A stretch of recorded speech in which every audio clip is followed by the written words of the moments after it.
All right, everybody, thank you for joining us. I am Ron with BPMF, and I am joined by the Todd Father. The Todd Father, huh? The Todd Father. Yeah, Todd Nielsen, for those of you that don't know who the Todd Father is. And we are coming from the bunker of the Freedom Facility, in case you couldn't tell. Yes. So we wanted to take a minute to talk to you guys a little bit about police officer-involved shootings. Both of us have a little bit of experience in the police world. I came across a website while I was at work the other day. It's called policedefense.org, and they talk a lot about police officer-involved shootings and why police officers make some of the decisions that they do.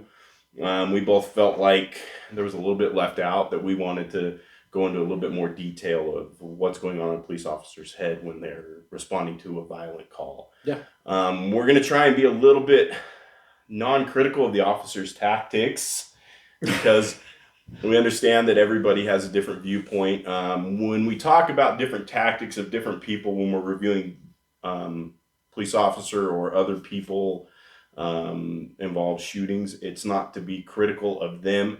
It's to try and better understand the situation. So when we're in that situation, we don't make the same mistakes as them, and we make all new mistakes. So that's why we do it. It's not to be critical of the person. So we're going to just kind of fill you in a little bit on what the police officer might be thinking, or what we would be thinking in that situation. So yeah, and one of the reasons why we look at stuff like this is it's always for improvement. There's always room for improvement in everything that you do. So why not take the opportunity to evaluate something and look at it to see if there's a way that you can improve? Right. Cool. All right. So we're going to start this video up. And here we go. They put some pretty cool graphics in there, by the way. Yeah. Actual police footage. What color shirt, Ray? Dark green jacket. Dark green jacket? Yeah, Ted. So you always get really amped up when you're responding to these calls in progress. Yeah, I know. Maybe not you, because you did it every day. But those of us in real, nice places that don't have people getting stabbed every day, it's you're freaking out. Kind of, how am I going to respond to this? What am I going to find out when I get there? Your mind starts going with, what's the worst thing? The guy's in there actively stabbing a baby, and you got to try and make a headshot at 120 yards. You crazy stuff like that going through your head. Well, and one of the things too, I know for my agency, whenever it was a priority one call, because obviously a person being stabbed, that's a priority one call. They would do what's called an alert tone, and it's a very loud tone that everybody on the radio channel hears, regardless of what you're doing. You hear that alert tone, and that automatically just keys you up and starts to bring the heart rate up just a little bit. And then when you get your call sign on top of it, it's on. My dispatchers do that on like wrecks in the roadway and things like that. When it's a stabbing, it's whatever. Oh, anyways, ours was any priority one call. So, but yeah. Once you get that beep, it gets your heart rate going a little bit. What happened? I can just throw this in there. Like, our dispatchers are amazing people. I can only imagine hearing all this going on the phone, and like your mind starts racing, and you a lot of times never get closure. And as soon as this call gets done, then you're now taking other calls for service, and a lot of times these dispatchers don't know. I mean, we might show up and be like, oh, whatever. It turned out to be nothing even close to what was reported, but their heads are going crazy. Yeah, so a lot of times I would send our dispatchers a message, hey, just FYI, thanks, appreciate the effort, and this is what happened, just to kind of give them a heads up, because like you said, they don't get closure like we do. At least we get to figure out what happened, and they're just like, on to the next call. So we've in this state, we've started bringing dispatchers in on the critical incident debrief. So awesome. There's a kind of a therapy session where everybody gets together and discusses a violent incident after it happens, and they start bringing dispatchers in so they get some closure to it as well. So very cool. Anyways, I give them crap, but huge shout out to our dispatchers. Our dispatchers don't get enough credit. Yep, they are very important. Where is he now? He's just still now. All right. Police! Put the knife down! Subject's by himself, not complying, still running the knife. Yeah, it looks Put the knife down, no one wants to hurt you! At least 35 feet away. So that's a huge thing right there. We didn't notice it until we were actually watching the video to get prepared for this video. but he just says right there he stabbed his father. So now we know, okay, we have a person here, they've committed a violent felony, and we also have a victim who is probably bleeding out, and we got to get to immediately, or we got to get to a situation where EMS can get to them. So that ramps it up from I'm dealing with a violent person to I'm dealing with a violent person and I need to get to a person in immediate need of Yeah. help. That steps up the priorities just a little bit. So Hopefully they got enough units coming. Well, that's why you might see the officer in these situations. They might rush a situation in their opinion where you're like, why don't they just sit back and talk and give them a cookie and all that stuff? And there are situations where police can do that if they're able to corner the individual and the individual allows them that time. But when you got somebody bleeding out, you've got to get in there and you've got to get that help to that person immediately because they could be bleeding out and almost dying for all you know. Yeah, because the preservation of life is the more important part. The arresting of the suspect is the secondary part. So right now, based on this video, the suspect is actually hindering the investigation by just standing there and not complying with what the officer says to do. Line of fire, gonna be southbound. That was cool. He put out the line of fire, let all incoming officers know what's going on. So this is where it gives you some time to make a decision.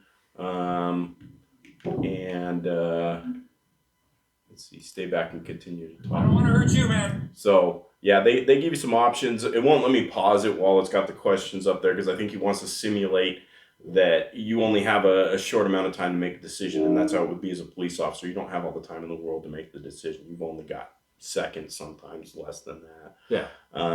And in this one, the correct answer was to stay back and continue talking to him, which again, I have a little bit of heartburn with that. I have a little bit of a disagreement with that because we have somebody we know has been stabbed and is in immediate need of medical care.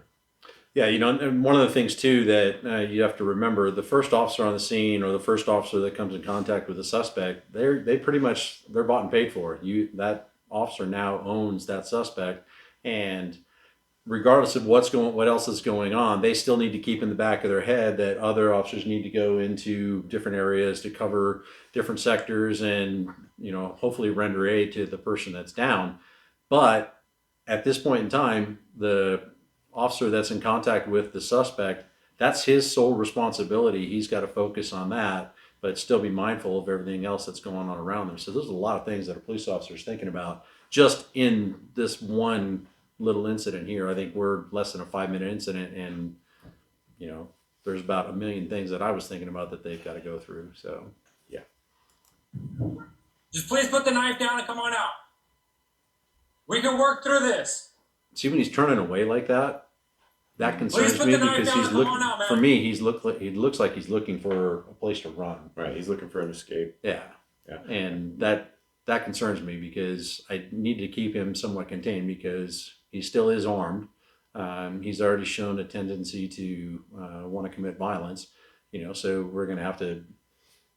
Well, and the other problem is what's to stop him from going and stabbing another person? No. He's already stabbed one person. He's armed. He's not obeying commands of the police officer. So that's another huge concern. Well, then the other ones, the responding officers coming into the area, can they get to a position of advantage around him, and will he spot them, and will that spook him to either try and charge or, try and run or something? You don't know the mindset of these people. They're not thinking logically, and there's no rational cognitive thought in order for them to actually think about, okay, if I run this way, I can get away. If I do this, I can get away. Sometimes it's just pure aggression, and they're just going to take on the officer.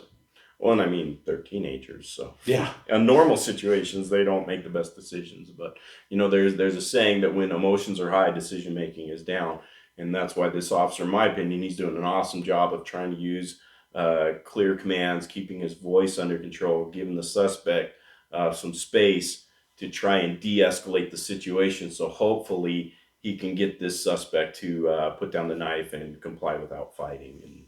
And that's the goal he's trying to get here.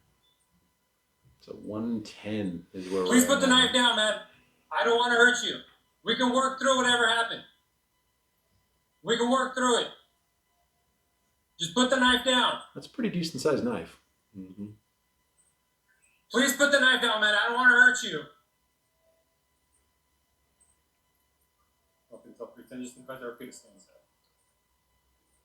Put the knife down, man. Come on in. Can you walk towards me?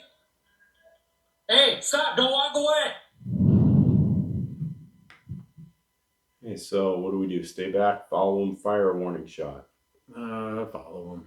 But Yeah. keep that distance. Follow him's your only option, really. You can't stay back and you can't fire a warning shot. That's You're going to run into some serious legal ramifications with that. and where's your round going to go? Is it going to hit somebody? Yeah. You run into some problems. I'm really worried with going and following them because it's a hallway. You know, you can't really get offline. Yeah, I There's mean, even though it's stuff. outside, it's technically a hallway. It's just a wide hallway, and with the handrails that are Mhm. there, it limits the officer's ability to move and Yeah. all that kind of stuff. So But I mean, at the same time, you can't just let them, go Yeah. stab people. You got to at least try and keep eyes on all them. right, so we're at 150. Okay, so this is from the other officer's viewpoint now.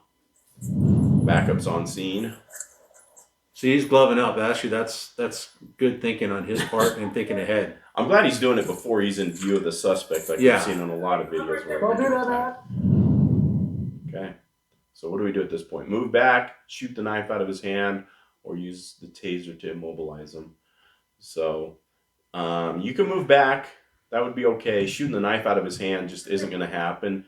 But based on the fact that you were dispatched to a call where he stabbed somebody, you can see he's in possession of a knife.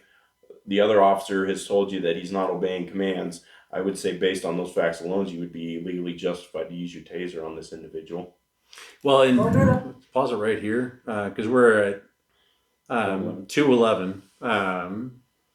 You can clearly see that he's got the knife in his hand. He's walking towards the officer. I mean, in all honesty, given the totality of the circumstances that has already been put out in radio communications and everything, he would be 100% legally justified as long as he continues to close the distance between that officer and the officer he's currently facing. He would be 100% justified in taking a shot. I would even argue more than that. I would say if he doesn't drop the knife and immediately comply with the officer's commands, the officer would be justified in tasering him because, like I said, I need to get this guy under control so we can get up to the family and the stabbed dad and we can start rendering first aid on Yeah. him. And that's where I think that you would be justified in using your taser even sooner in this situation. Oh, absolutely. Zap him with the taser. I'm talking about actually physically shooting him. Oh, shooting him? Yeah. You probably could too. Because Okay. because now Let's we're do a at different argument. 214, and now we've created a crossfire. All he has to do is take one step, and he's in an immediate crossfire. Right. However, we do have less lethal that's out on scene, and we have lethal. The problem that we're running into is Crossfire. the crossfire. Yep. And I mean, it's We a to discuss tactics though. it's a crappy situation. Sorry, tactical guy. What am I supposed to do? Stop! Yeah. There's some major crossfire issues here. Kill me. Kill me now. So, and I want to address here. I've stopped it right at 222 of why you don't use a taser in a deadly force situation. I've used a taser in a deadly force situation because that's what I happened to have in my hand at the time. I would have much rather had my gun, but that's what I had. And we see here that the taser was ineffective and he didn't get a good probe spread, which means that what the taser does is fire 2 darts out. Both of them have to hit the target. And then there's electricity that runs between the 2 darts, and that's what gives you immobilization. And so that's why a lot of times you'll hear people asking, why did they use deadly force? Why didn't they taser him? And this is exactly why. When life's on the line, you can't depend on those tasers. Well, yeah, and I mean, if you look at right where we stopped at here at 222, the cover officer with the taser is in direct line of the primary officer with the firearm. It's just they're kind of forced into this because looking at this Yeah. and looking at the overall area, I'm guesstimating that sidewalk to be no more than 40 inches. So it's a tight area with vegetation on one side and a wall on another. There's really not a whole lot of area to be mobile. I mean, it's just you're just kind of stuck with your terrain's going to have to dictate your tactics, and unfortunately, this is where they're at.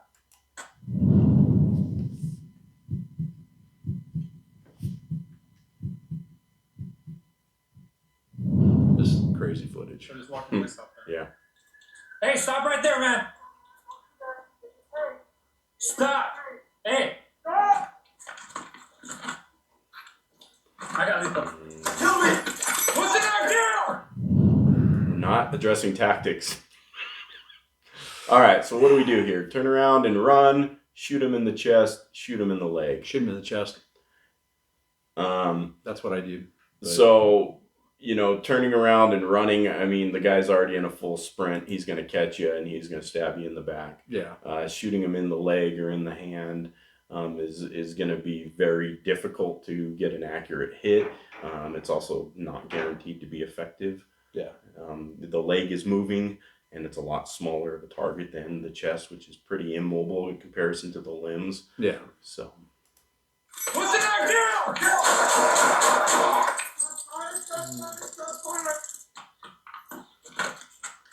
I think I counted 4 shots. I'm gonna die. Goodbye.